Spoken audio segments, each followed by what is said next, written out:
We're back once again with the Renegade Master, who isn't here at the moment, but we're going to look at enemy attacks in an exploring game in Click Team Fusion 2.5, and carrying on from where we left off. I'm going to have the yellow guys being a bit more aggressive. So what I'm going to do is I'm going to give them a weapon. So first of all, I'm going to insert a new object and drop it in. I'm putting it in the grey area outside of the frame because I don't want people to see it, and this can be the bad arrow. Now I'm going to make a bad arrow and later on make a good arrow, so that when you fire an arrow it doesn't hurt you. Only bad arrows hurt you. And let's get to rubber and just there we go, and we'll just leave it at that.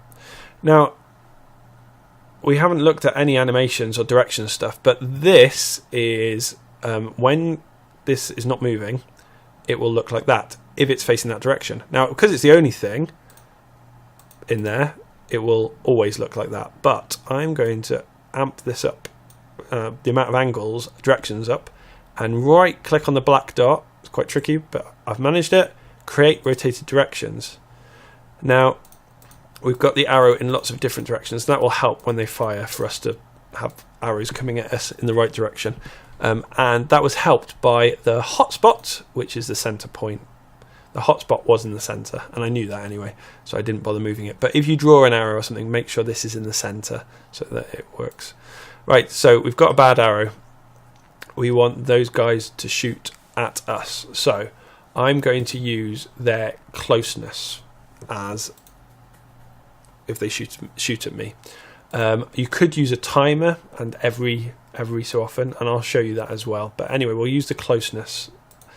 If you haven't set closeness up, then just wait and I'll show you how to do it with timer. If the closeness is equal to 300, yeah, say 300. If the closeness is oh, wait a minute, that's unlikely lower or equal. So if they're getting closer than 300, and I'm just going to set it so they're not firing constantly. Oh, let's see it fire constantly. That'll be amusing. If the closeness is there, it's called launching an object. So we'll get right click, want them to launch an object. That bad arrow we made, we want to launch in direction of, and it's the whole relative to. We want to be relative to me. So there we go. At speed 100 will do. Now we run the frame. There we go. Look at that. Constant firing. Looks awesome, but is useless for what we want. So what we can do is we can insert a timer. And so we could just get them to fire every second, which would work, but it just means 1, 2, 3, they all fire at the same time. Quite unrealistic. So what we can do is we can change that in different ways. We could get them to sorry, I want to insert in this section. We could just pick one at random, so only one of them's going to fire at me doesn't matter who's close, and that kind of works okay. We could make it a bit more random. So we could, if I just right click delete that, we could insert this X chances out of Y, which just means a random chance. So there's a 1 out of 200 chance, but that would be a couple of minutes before they shot me. So we'll change it every second. Double click to change it. So sorry, this is a bit more technical. So then you can't guarantee they'll shoot me at all. I've broken it. Every 1 chance out of 200. That should be about every 2 seconds. Let's change the order, see if that helps.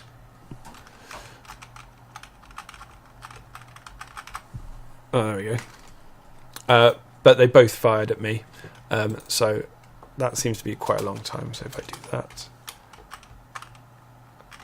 anyone who's close enough to me will fire.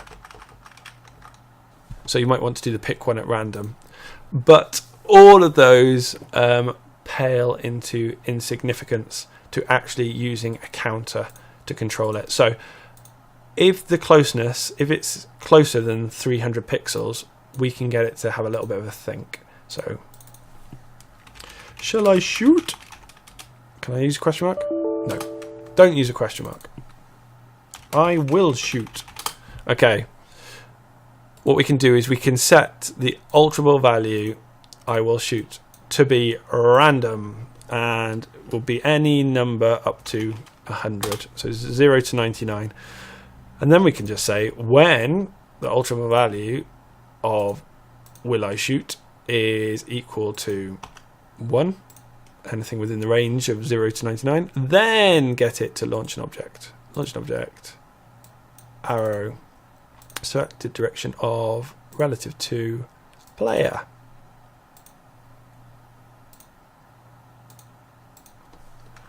There we go. There we go. That's better now.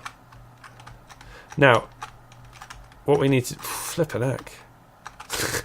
Okay, when they're off screen, they seem to store up their arrows until they shoot. I'll have to have a look at fixing that later. We could just we could have a look at solving that a different way. We could do a really lazy fix of new condition when an arrow collides with another arrow, destroy the arrows so that if they can't fire multiple ones at once. The other thing that we need to do is when the arrow collides with the backdrop, so if it hits one of those walls, let's get it destroyed. Let's pull down that tick, and then a new action if the arrow collides with an obstacle. Might as well destroy it as well. And you could say that if an arrow collides, oh, you don't want to say arrow collides with bad guy. There we go. So now we've got a bit of protection, but we do need to know what happens when it hits the player. So new condition. I'm going to get it so it's much less likely to shoot because it's a bit crazy at the moment. So 3 times less likely to shoot. Just raise that to 300. Don't need to change anything else. That'll just set a bigger range for it to think about. And so new condition, if the arrow collides with a player, I want to destroy the arrow, but I also want to lose a life. Where's that? Subtract 1. Nope. Wait a sec. Subtract 1 from number of lives. And just for neatness, I'm going to pull this arrow one up to here, so that it's next to the other losing of lives. So loss of lives are all together. Okay, let's run the frame. Yeah, I lost a life. Oh, he's coming for me. There we go. So a simpler way of doing it, which I probably should have shown first, is a new condition. You could just, on the timer, every 1 second, and that there's a 1 in 3 chance that someone's going to shoot, and then insert. What we can do is we can pick any of the enemies at random, and then I'll just copy this rule and say the enemy shoots an object. And that's a really basic way of doing it, and I should have shown you that first. So let's have a look. There we go. The green one shot at me that time. Even if they're not close to me, they might just shoot at me.